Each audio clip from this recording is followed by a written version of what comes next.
How to Live on 24 Hours a Day by Arnold Bennett. Preface. This preface, though placed at the beginning, as a preface must be, should be read at the end of the book. I have received a large amount of correspondence concerning this small work, and many reviews of it, some of them nearly as long as the book itself, have been printed. But scarcely any of the comment has been adverse. Some people have objected to a frivolity of tone, but as the tone is not, in my opinion, at all frivolous, this objection did not impress me, and had no weightier reproach been put forward, I might almost have been persuaded that the volume was flawless.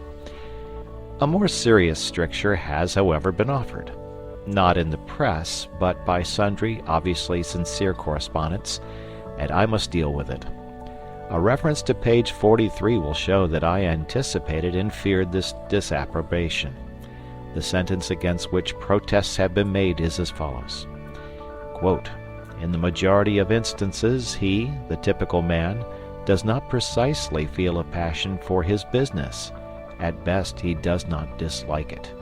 He begins his business functions with some reluctance, as late as he can, and he ends them with joy, as early as he can. And his engines, while he is engaged in his business, are seldom at their full horsepower." End quote.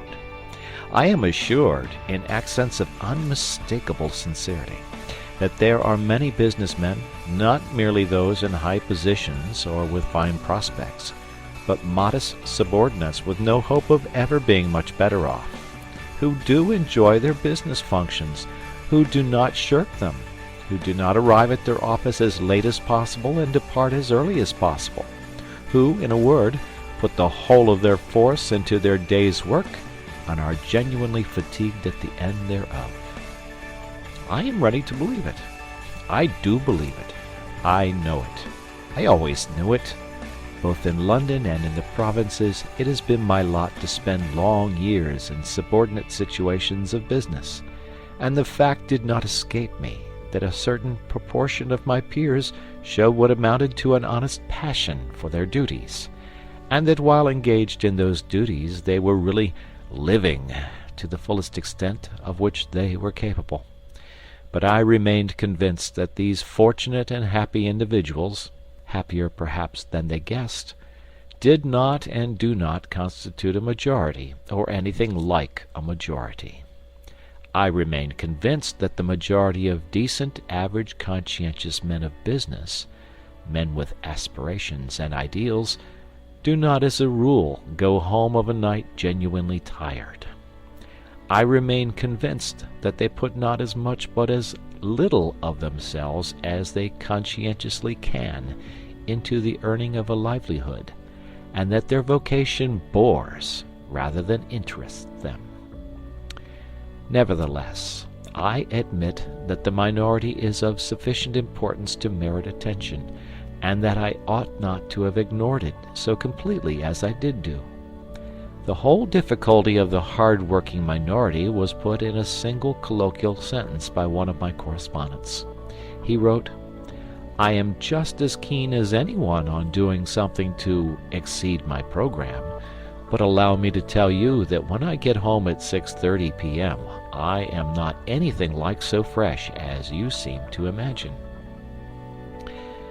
Now I must point out that the case of the minority, who throw themselves with passion and gusto into their daily business task, is infinitely less deplorable than the case of the majority, who go half-heartedly and feebly through their official day. The former are less in need of advice how to live. At any rate, during their official day of, say, 8 hours, they are really alive. Their engines are giving the full indicated horsepower. The other 8 working hours of their day may be badly organized or even frittered away, but it is less disastrous to waste 8 hours a day than 16 hours a day. It is better to have lived a bit than never to have lived at all.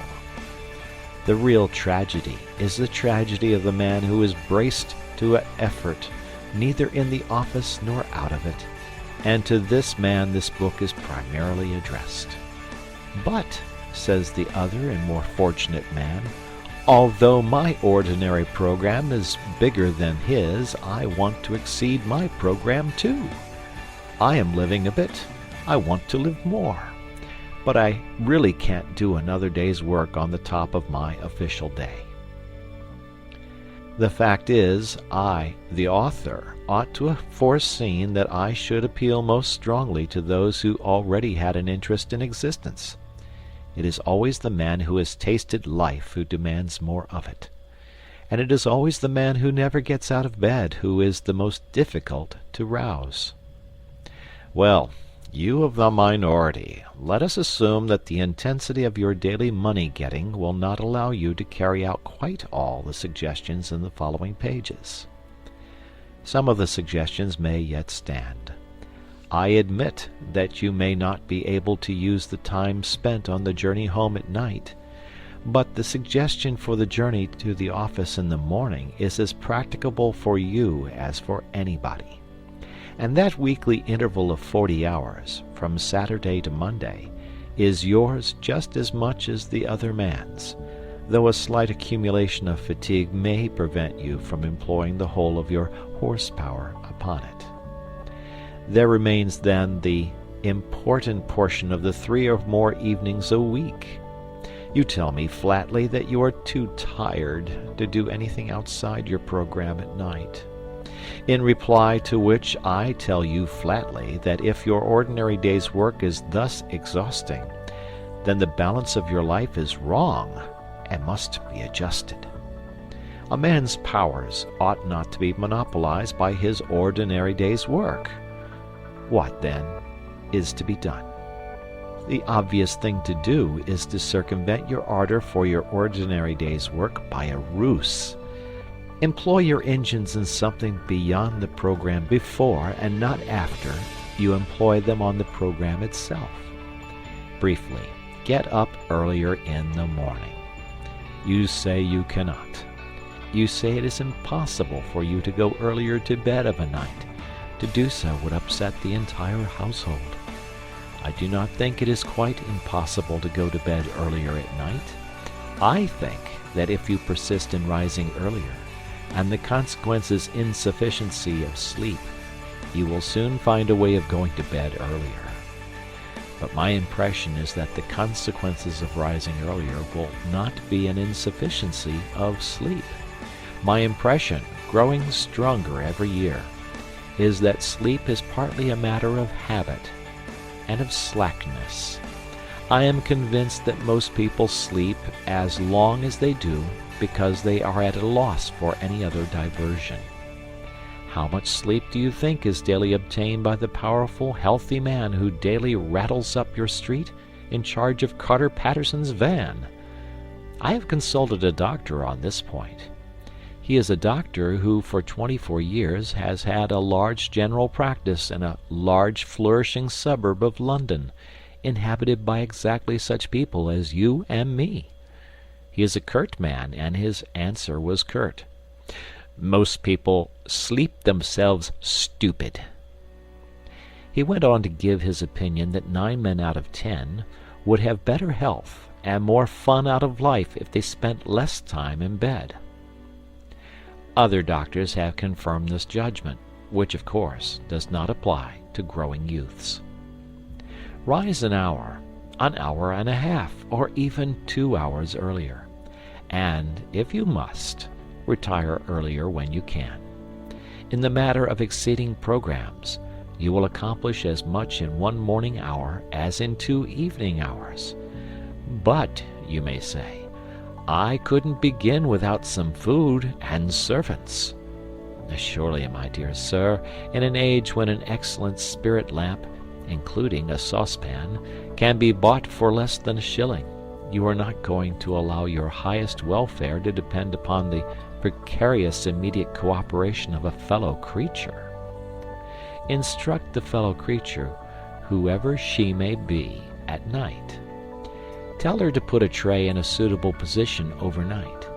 On that tray, 2 biscuits, a cup and saucer, a box of matches and a spirit lamp, On the lamp, the saucepan. On the saucepan, the lid, but turned the wrong way up.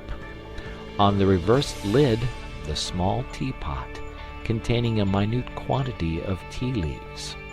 You will then have to strike a match, that is all. In 3 minutes the water boils, and you pour it into the teapot, which is already warm. In 3 more minutes the tea is infused. You can begin your day while drinking it. These details may seem trivial to the foolish, but to the thoughtful they will not seem trivial. The proper, wise balancing of one's whole life may depend upon the feasibility of a cup of tea at an unusual hour.